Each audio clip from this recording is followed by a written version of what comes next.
Ma'asyiral muslimin yang dimuliakan Allah Subhanahu wa taala, lihat bagaimana akibat kesyirikan mendatangkan azab Allah Subhanahu wa taala. Maka sebuah negeri akan dijauhkan daripada laknat dan azab Allah Subhanahu wa taala ketika negeri itu dipenuhi dengan tauhid. Walau anna ahlal qura amanu wattaqau lafatahna alaihim barakatin minas sama'i wal ard. Kalau seandainya sebuah negeri itu mau beriman mentauhidkan Allah dan mereka mau bertakwa, melaksanakan perintah dan menjauhi larangan, tentu Allah akan turunkan berkah dari langit dan berkah dari bumi.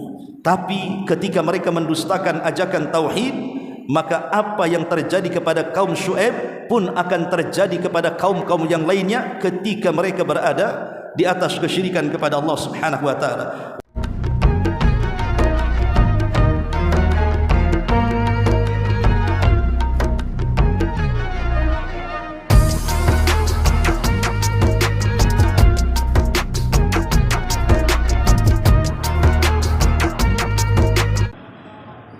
Alhamdulillah wassalatu wassalamu ala rasulillah wa ala alihi wa sahbihi wa mawala wa la hawla wa la quwata illa billahi wa ba'du.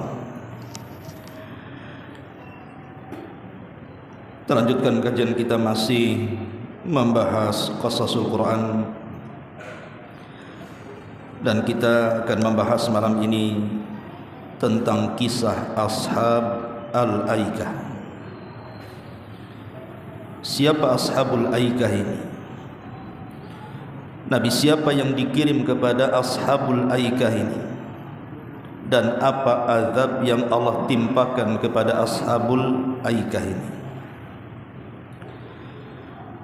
Di dalam surah Asy-Syu'ara ayat 176 dan 177, Allah Subhanahu wa taala berfirman, kadzdzaba ashabul aikatil mursalin. Telah mendustakan ashabul aikah, para rasul yang diutus kepada mereka. Siapa ashabul aikah ini?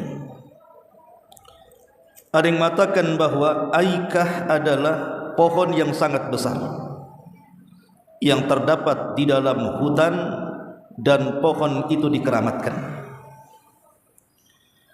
dan penduduknya kemudian menyembah pohon ini.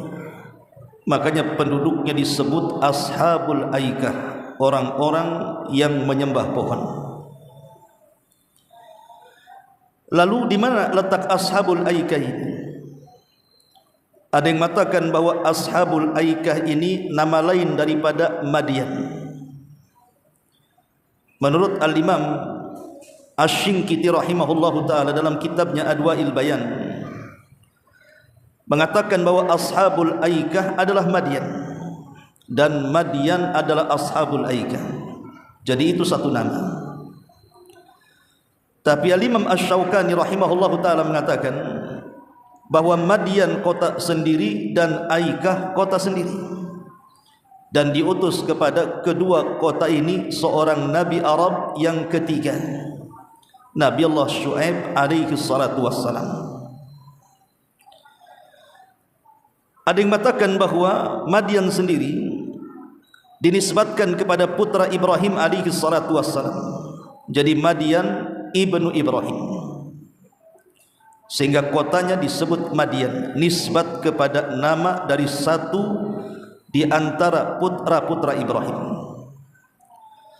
Tapi ada yang mengatakan Madian ini satu kota di mana pernah terjadi jual beli seorang nabi. Siapa? Nabi Allah Yusuf alaihi salatu wassalam. Jadi saat Nabi Yusuf diselamatkan oleh kafilah-kafilah dagang, kemudian dibawa ke Mesir, ketika sampai di kota Madian, disitulah Nabi Yusuf dijual.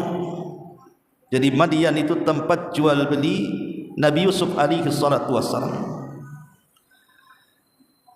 Tapi ada juga yang mengatakan bahwa Madian adalah tempat hijrahnya Nabi Musa. Jadi Nabi Musa alaihi salatu wassalam ketika membunuh salah satu pemuda Kibti yang berkelahi dengan Bani Israel, maka Musa kabur dari Mesir. Akhirnya hijrah ke sebuah tempat namanya Madian. Disitulah berjumpa dengan orang namanya Syu'aib. Menurut perjanjian lama, maksudnya pendapat Yahudi, Syu'aib di sini nabi. Tetapi pendapat yang kuat bahwa Syu'aib di sini bukan nabi, tapi rajulun saleh, orang yang saleh yang memiliki putri yang kemudian dinikahi Nabi Musa alaihi salatu wassalam. Intinya bahwa ada yang mengatakan Aikah adalah Madian, ada yang mengatakan Madian sendiri, Aikah sendiri. Walaupun kemudian perselisihan para ulama di mana letaknya, tetapi pendapat Imam Ibnu Katsir rahimahullahu taala bahwa Madian itu terletak di semenanjung Arab, lebih kurang antara Hijaz dan Tabuk, di tengah-tengahnya itu Madian. Dan Rasul pernah melewati Madian saat bertempur melawan Imperium Nasrani di Tabuk. Disinilah letak kisah Ashabul Aikah dimulai. Ma'asyiral muslimin yang dimuliakan Allah Subhanahu wa taala, lah Ashabul Aikah ini mereka para penyembah pohon. Jadi para penyembah pohon itu sudah ada sejak zaman dahulu kala, di zaman Nabi. Ketika para sahabat Nabi SAW menuju Hunain untuk berperang, lah kebetulan kita tahu bahwa perang Hunain itu kan terjadi setelah Fathu Mekah. Dan setelah Fathu Mekah itu banyak orang-orang yang tidak masuk Islam masuk ke dalam Islam, bahkan berbondong-bondong. Allah katakan, yadkhuluna fi dinillahi afwaja. Mereka masuk ke dalam Islam itu bergelombang-gelombang. Lah karena banyak orang-orang baru yang mungkin akidahnya belum kuat, ikut jihad bersama Rasul ke Hunain, di tengah jalan rupanya mereka melewati pohon yang semasa jahiliyah pohon itu dijadikan tempat mencari berkah, tabarruk. Dan kebiasaan orang-orang jahiliyah itu sebelum perang, mereka gantungkan panahnya, busurnya, pedangnya dan senjata-senjata di pohon itu dengan keyakinan akan ditransfer kekuatan, dan mereka meyakini kalau senjata mereka digantung di pohon itu akan mendapatkan kemenangan. Makanya ketika lewat di pohon itu, sahabat mengatakan yang baru-baru masuk Islam ini kepada Rasul, ya Rasulullah, ij'al lana dhata anwatin kama lahum dhatu anwat. Rasul, jadikan kepada kami dhatu anwat, tempat gantungan-gantungan senjata kami di sebuah pohon yang bisa kami ambil berkahnya. Maka Nabi SAW marah. Biasanya Nabi SAW tidak akan marah kalau ada penyimpangan di antara para sahabatnya. Itu kalau dalam bab selain akidah. Tapi dalam bab akidah Rasul tidak mentolerir. Rasul marah dan mengatakan, kalian ini persis seperti Bani Israel. Baru saja Bani Israel diselamatkan oleh Allah dari kejaran Fir'aun. Fir'aun ditenggelamkan di Laut Merah. Kemudian Musa melanjutkan perjalanan ke tanah perjanjian. Ketika lewat di sebuah tempat, di situ masih menyembah patung-patung anak sapi. Tiba-tiba Bani Israel teringat dengan sesembahan mereka di Mesir saat mereka belum dapat hidayah. Tiba-tiba Bani Israel mengatakan kepada Musa, ij'al lana ilahan kama lahum alihah. Ya Musa, jadikan kepada kami sesembahan seperti itu, katanya. Maka Musa marah dan mengatakan, Allahu Akbar, innakum qaumun tajhalun. Allahu Akbar, kalian ini kaum yang jahil, sudah diberikan hidayah menyimpang pula. Maka Rasul mengatakan kepada para sahabat yang meminta gantungan pedang di pohon yang akan diambil berkah itu, ucapan kalian seperti ucapan Bani Israel, katanya. Wajar Rasul marah, karena ini bab akidah. Kalau selain akidah Rasul tidak marah seperti yang terjadi kepada Arab Badu yang kencing di masjid. Rasul tidak marah, padahal jelas-jelas orang kencing di masjid. Masjid bukan tempat kencing.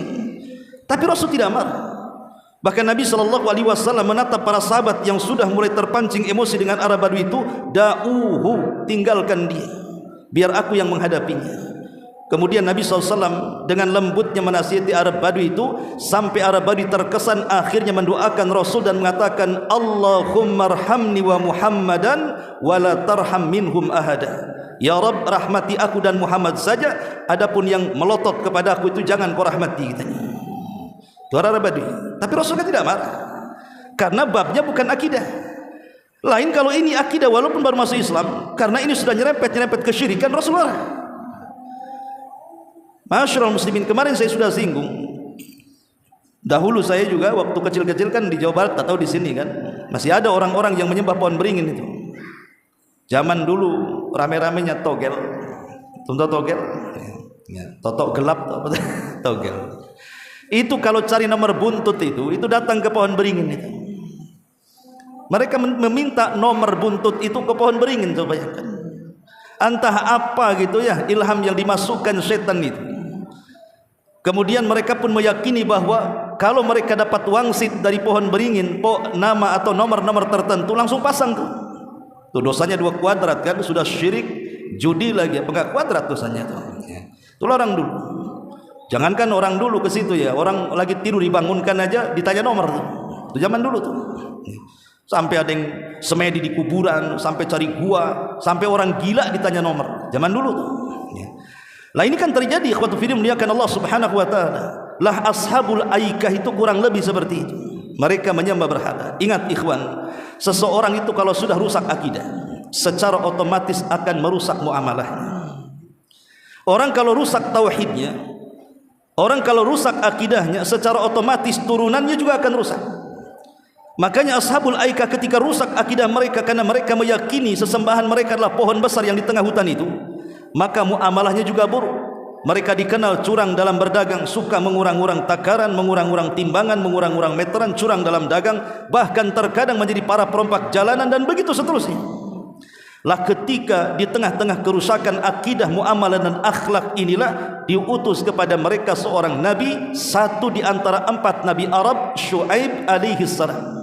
Syuaib diutus. Dan kisahnya Nabi Syuaib ma'ruf di dalam Al-Qur'anul Karim. Tidak perlu saya ceritakan.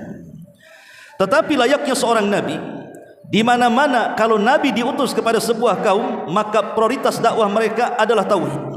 Semua para nabi mengajak manusia untuk mentauhidkan Allah Subhanahu wa taala. Mereka berdakwah di atas la ilaha illallah. Tetapi tentunya persaksian kepada nabinya sesuai nabi yang diutus. Kalau kita kan asyhadu an la ilaha illallah wa anna Muhammadar Rasulullah. Kalau di zaman dulu mungkin asyhadu an la ilaha illallah wa anna Ibrahim Rasulullah wa anna Musa Rasulullah wa anna Syuaib Rasulullah dan begitu seterusnya. Tapi semua para nabi mengajak manusia untuk mentauhidkan Allah. Dari sini menjadi dasar setiap dai dan penyeru kepada kebaikan, jangan memulai dakwahnya kecuali mulakan dengan tauhid. Kalau sudah mantap tauhidnya, secara otomatis turunannya juga akan mantap tuh. Tapi kalau tauhidnya tidak mantap, maka akan berpengaruh kepada akhlak dan muamalahnya, seperti yang terjadi kepada ashabul aikah. Ketika Syuaib terus mendakwai mereka untuk mengajak mereka memperbaiki tauhid, memperbaiki muamalah mereka untuk tidak curang dalam berjualan, untuk tidak menjadi para perampok jalanan dan begitu seterusnya, malah mereka kemudian meminta kepada Syuaib, kalau engkau seorang nabi, turunkan azab kepada kami. Subhanallah. Mereka berani meminta azab kepada Nabi Syuaib agar Allah menurunkan azab kepada mereka. Kaum mana lagi yang lebih berani dan sombong kecuali ashabul aikah kepada nabinya, minta azab dikirimkan. Ma'asyiral muslimin yang dimuliakan Allah Subhanahu wa taala, tentu Nabi Syuaib pun karena sudah bertahun-tahun berdakwah, tak kunjung pula kaumnya beriman kecuali sedikit. Maka Nabi Syuaib berdoa kepada Allah Subhanahu wa taala untuk mengadab kaum ashabul aikah ini. Ketika tanda-tanda azab itu akan turun, maka Syuaib pun membawa orang-orang yang beriman ke tempat perasingan supaya tidak terkena imbas azabnya. Subhanallah, azabnya ashabul aikah ini luar biasa, dan itu digambarkan dalam Quran. Pertama, Allah Subhanahu wa taala kirim kepada mereka paceklik yang berkepanjangan dan matahari memancarkan panas yang luar biasa, sehingga mereka gerah tidak mampu untuk tinggal di rumah mereka. Jadi ashabul aikah ini azab pertama nih, dibuat panas yang ekstrim sehingga mulai anak-anak, remaja, dewasa, orang tua, laki-laki, perempuan, mereka tidak betah dalam rumah saking panasnya, tersiksa dengan hawa panas yang luar biasa. Ini azab pertama nih. Kemudian azab yang kedua, Allah datangkan awan hitam. Disangkanya awan hitam itu adalah awan yang bisa menaungi mereka dari rasa panas, sehingga mereka mengejar awan itu, kemudian mereka bernaung di awan itu. Rupanya mereka tidak sadar di balik awan itu Allah sudah siapkan halilintar dan percikan-percikan api yang menyambar-nyambar mereka. Ketika kemudian petir, halilintar, percikan api menyambar-nyambar mereka, mereka pun ketakutan masuk lagi ke dalam rumah mereka. Kemudian yang ketiga, ketika mereka dalam rumah, disitulah Allah Subhanahu wa ta'ala kirim bencana yang dahsyat. Allah gempakan bumi. Ketika Allah gempakan bumi, semua bangunan roboh, menimpa orang-orang yang ada dalam rumahnya itu, sehingga tidak ada manusia kecuali terkena runtuhan dan mati. Adapun yang selamat, maka Allah Subhanahu wa ta'ala kirim suara pekikan yang memeki gendang telinga dan menghancurkan gendang telinga mereka, sehingga mereka dibinasakan, tidak ada satu jiwa yang hidup kecuali mati. Kemudian Allah gempakan kembali sehingga Madian dan Ashabul Aikah rata dengan tanah. Subhanallah, ini azabnya, dan semua digambarkan dalam Quran. Ketika kemudian azab itu sudah turun dan membinasakan Ashabul Aikah karena mereka menyembah berhala berupa pohon dan tidak mau bertobat dan tidak mentauhidkan Allah Azza wa Jalla, maka Syuaib pun kemudian mendatangi negeri yang sudah hancur itu. Apakah Syuaib kemudian sedih dengan kehancuran kaumnya? Tidak. Ketika Nabi Allah Syuaib melihat hancurnya kota Madian, tidak ada satu manusia dan bangunan kecuali roboh ke tanah, Syuaib hanya mengatakan, laqad ablagtukum risalati rabbi. Bukankah, kata Syuaib, aku telah menyampaikan amanah Rabbku untuk kalian. Salah sendiri kalian tidak ikut, salah sendiri kalian tidak mengikuti ajakanku. Maka Syuaib mengatakan, fa kaifa asa 'alal qaumil kafirin. Bagaimana mungkin aku akan sedih kepada orang-orang yang ingkar kepada nabinya. Rasakan, itulah azab Allah kepada kalian. Ma'asyiral muslimin yang dimuliakan Allah Subhanahu wa ta'ala, lihat bagaimana akibat kesyirikan mendatangkan azab Allah Subhanahu wa ta'ala. Maka sebuah negeri akan dijauhkan daripada laknat dan azab Allah Subhanahu wa ta'ala ketika negeri itu dipenuhi dengan tauhid. Walau anna ahlal qura amanu wattaqau lafatahna alaihim barakatin minas sama'i wal ard. Kalau seandainya sebuah negeri itu mau beriman, mentauhidkan Allah, dan mereka mau bertakwa, melaksanakan perintah dan menjauhi larangan, tentu Allah akan turunkan berkah dari langit dan berkah dari bumi. Tapi ketika mereka mendustakan ajakan tauhid, maka apa yang terjadi kepada kaum Syuaib pun akan terjadi kepada kaum-kaum yang lainnya ketika mereka berada di atas kesyirikan kepada Allah Subhanahu wa ta'ala. Wallahu alam. Ini di antara kisah singkat dari Ashabul Aikah. Subhanakallahumma bihamdika asyhadu an la ilaha illa anta astaghfiruka wa atubu ilaik. Allahu ta'ala alam. Assalamualaikum warahmatullahi wabarakatuh.